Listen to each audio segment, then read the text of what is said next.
Você sabe como as minhocas podem auxiliar você na sua lavoura? Eu sou Maneco Zago, consultor agrícola do Centro Agroecológico Cacati, e você está no canal Campo e Produção. Se você gosta de conteúdo agro, já deixa o joinha e se inscreva em nosso canal.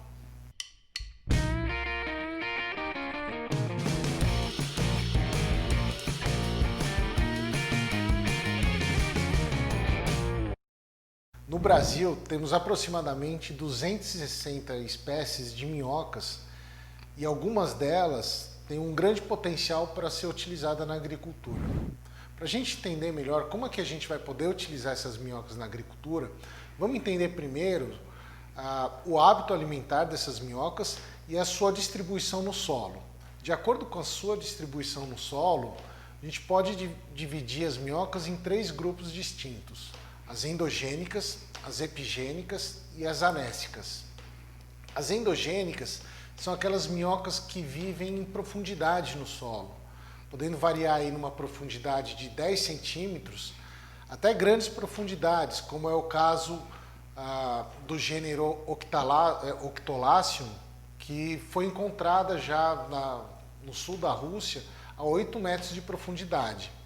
Essas minhocas elas são adaptadas à falta de oxigênio, né? Porque em grandes profundidades, quanto mais a gente vai se aprofundando no solo, menos matéria orgânica e menos oxigênio a gente vai ter. Então essas minhocas são adaptadas à falta de oxigênio e também são adaptadas a ingerirem solos minerais com pouca matéria orgânica. Essa quantidade de matéria orgânica, essa pouca quantidade de matéria orgânica que elas vão ingerir, são aquelas que elas vão encontrar em raízes em decomposição.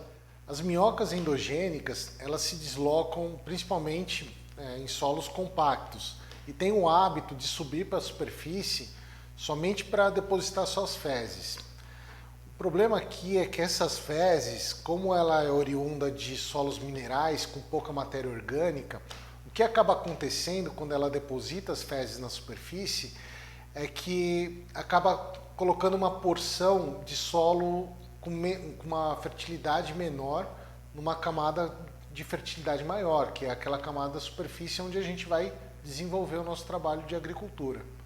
O outro problema também é que essas fezes, quando elas secam, elas endurecem de um jeito e pode formar uma capa na superfície do solo, o que pode acabar obstruindo ali os poros desse solo, o que vai diminuir ali a infiltração de água no solo, que pode acarretar alguns problemas.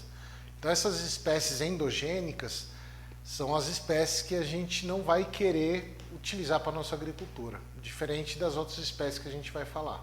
Como exemplo das endogênicas, a gente pode citar aí a minhocossul, né, que vive em grandes profundidades, e até aquelas que vão viver próxima da superfície, aí, aproximadamente uns 10 centímetros de solo, que são as minhocas mansas. As espécies anécicas, assim como as endogênicas, elas vivem no solo.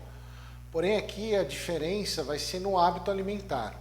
Enquanto as endogênicas vão se alimentar de solos minerais e são consideradas geofágicas, as anécicas elas se alimentam aí de matéria orgânica, sendo consideradas espécies detritívoras. A matéria orgânica que elas vão se alimentar são aquela matéria orgânica que elas vão encontrar na superfície do solo, um esterco, um fruto ou uma folha em decomposição. Então essas minhocas elas vão subir até a superfície, se alimentar, né, vão ingerir aquela matéria orgânica e voltam para o solo, onde vão defecar, incorporando essa matéria orgânica nesses solos. Já as espécies epigênicas, elas vivem na superfície do solo e têm um hábito alimentar detritívoro, ou seja, elas vão se alimentar de matéria orgânica. Principalmente ali em monte de estercos, né, monte de qualquer material orgânico que tiver em decomposição. Como elas têm o corpo muito mole, muito molenga, elas não têm capacidade de cavar as galerias no solo, né?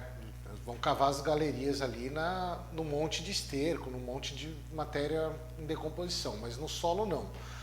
Então isso daqui é interessante porque elas vão depositar o seu humus de minhoca sempre na superfície do solo. Então toda a produção de humus de minhoca a gente vai utilizar espécies epigênicas, como a mais conhecida delas, a vermelhinha da Califórnia. Mas existem outras aí também, violeta do Himalaia, gigante africana. Se vocês querem saber mais aí sobre a diferença dessas espécies epigênicas, deixa aqui nos comentários que a gente vai preparar um vídeo sobre esses assuntos. Dentre os 3 grupos que eu apresentei para vocês, apenas as espécies endogênicas que vai representar certos inconvenientes aí no uso para a agricultura. Já as espécies anésicas, como elas têm um papel fundamental na incorporação da matéria orgânica no solo, quando for trabalhado em conjunto com as espécies epigênicas, vão trazer N benefícios para o seu solo. Você pode trabalhar aí com uma técnica chamada de minhoculação, onde a gente vai inocular ou colocar essas minhocas no solo, em cada uma no seu período. Vamos pegar como um exemplo uma área aí que a gente acabou de fazer uma roçada. Como tem muita palha, muita matéria orgânica na superfície desse solo, eu posso acabar inoculando algumas minhocas epigênicas, como uma gigante africana, a vermelhinha da Califórnia. E depois que essa matéria orgânica já tiver sido decomposta, essas minhocas epigênicas tiverem trabalhado com essa matéria orgânica, transformado em humus, eu posso entrar inoculando aquelas minhocas pula-pulas, que são as mais comuns, que são do grupo das anésicas, e elas vão ser responsáveis por incorporar toda aquela matéria orgânica em decomposição no nosso solo. Hoje eu fico por aqui. Se você quiser saber mais sobre criação de minhoca, deixa aqui nos comentários. E não se esqueça de ativar o sininho para receber os próximos vídeos.